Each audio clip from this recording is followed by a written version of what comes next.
Hello दोस्तों, कैसे आप सब। आशा करता हूँ अच्छे होंगे। फिर आ गया हूँ एक नई कहानी के साथ, जिसका शीर्षक है राजा और बुढ़ा आदमी। आशा करता हूँ आप लोगों को कहानी पसंद आती होगी। अगर कहानी पसंद आती है तो चैनल को सब्सक्राइब जरूर करें, लाइक और कमेंट जरूर करें।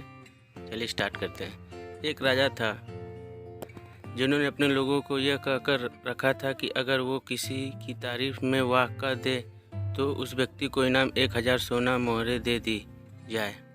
हालांकि यह राजा इतनी आसानी से किसी की बातों से या काम से प्रभावित नहीं होता था, इसलिए उसने उसके आदमियों को कभी किसी को सोना मोहरे देने की नौबत आई ही नहीं। एक बार राजा अपने आदमियों के साथ शिकार करने के लिए जंगल जा रहा था। बीच सफ़र में एक बूढ़े आदमी का घर आया। राजा ने देखा कि वह बूढ़ा आदमी उम्र में 90 साल से भी ज़्यादा का लग रहा है। उसके हाथ पैर काँप रहे हैं, फिर भी वह बड़ी मेहनत से एक फल देने वाला पेड़ का पौधा अपने घर के बगीचे में लगा रखा था। राजा को उस बूढ़े आदमी को ऐसा करते हुए बहुत आश्चर्य हुआ। राजा का सोचना था कि बूढ़ा जो फल का पौधा लगा रहा है उसे अच्छी तरह से बड़े होकर फल देने में कम से कम 10 साल लग जाएंगे। बूढ़े आदमी की हालत देखकर लगता था कि वह शायद ही 1-2 साल और निकाल पाएगा। फिर बूढ़ा आदमी क्यों इतनी मेहनत और तकलीफ उठा रहा है। राजा अपने आदमियों के साथ उनके पास पहुंचा और उसने यही प्रश्न बुढ़े से किया तो बुढ़े ने कहा, महाराज, अगर यही सोच मेरे दादा परदादा रखते तो आप मेरे बगीचे के इन कई पेड़ों को, जो वह मेरी उम्र के थे तब लगा कर गए थे, शायद यहाँ नहीं देख पाते और ना ही मुझे उनके फल खाने के लिए मिलते। जैसे मेरे दादा परदादा ने मेरे बारे में सोचकर उन पौधों को लगाया था, मैं भी अपने बच्चों और बच्चों के बच्चों को ध्यान में रखकर इस पौधे को लगा रहा हूँ।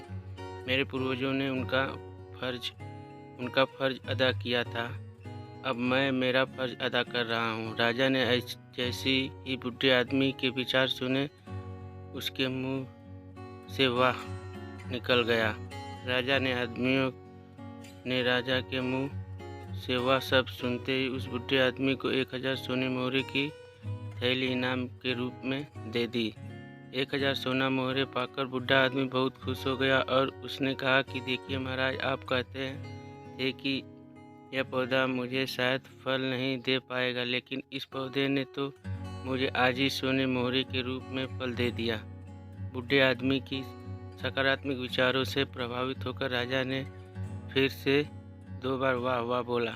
राजा के आदमियों को तो आदेश के अनुसार हर वह शब्द के लिए 1000 सोने मोहरे देनी थी, इसलिए उन्होंने बूढ़े आदमी को 2000 सोने मोहरे और दे दी। फिर से इतनी सारी सोने मोहरे पाकर बूढ़े आदमी ने खुशी से कहा कि महाराज, मैंने तो सिर्फ सुना था कि कुछ राजा दयालु और बड़े दिल वाले होते हैं, लेकिन मेरी इतनी उम्र हो गई फिर भी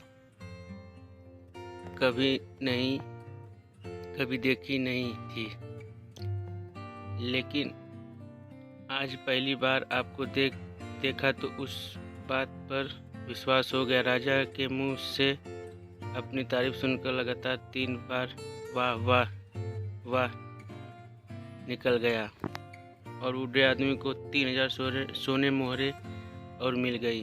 दोस्तों, यह कहानी जितनी मज़ेदार है उतनी ही गहरी बात भी सिखाती है। यह कहानी हमें सिखाती है कि हर काम सिर्फ अपने मतलब के लिए नहीं करना चाहिए।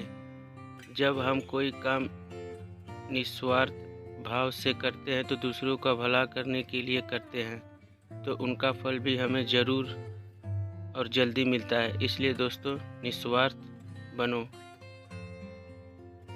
और भलाई करते रहो। कैसी लगी कहानी दोस्तों, ज़रूर बताएं, लाइक करें, शेयर करें, कमेंट करें। थैंक यू फॉर वॉचिंग दोस्तों, धन्यवाद।